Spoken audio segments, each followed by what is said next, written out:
Ni abang nak bawa korang tengok sebuah rumah dekat Alam Perdana. Rumah ni rumah separa busuk.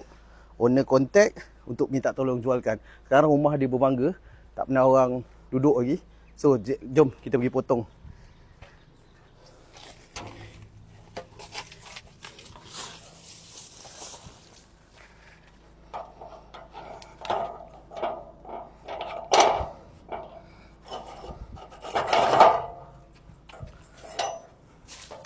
Okey, jom kita masuk. Okey, rumah ni owner beli tahun 2014. So dia tak pernah duduk lah. Ikut pemahaman abang, dia tak pernah duduk. So korang tengok lah, rumput pun agak panjang lah.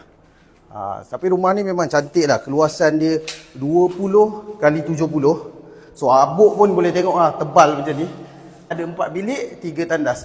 Dapur dia pun nice, besar. Lepas tu dia ada tanah lagi kat bahagian belakang.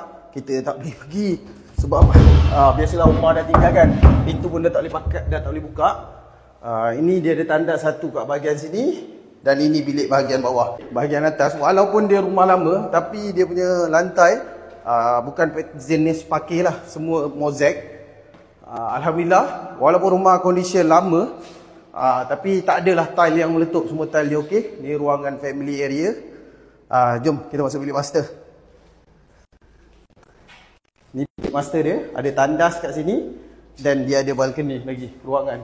So tak ada masalah, rumah ni individual title, boleh extend lah. So abang tengok, tunjuk korang. Kita tengok bahagian luar tu. So korang tengok tu, jiran depan tu.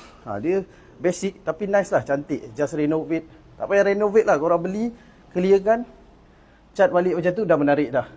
Okay, kalau korang minat dengan rumah ni, boleh contact abang, link dekat bio. PM cepat-cepat sebelum terlambat. Okay, ciao.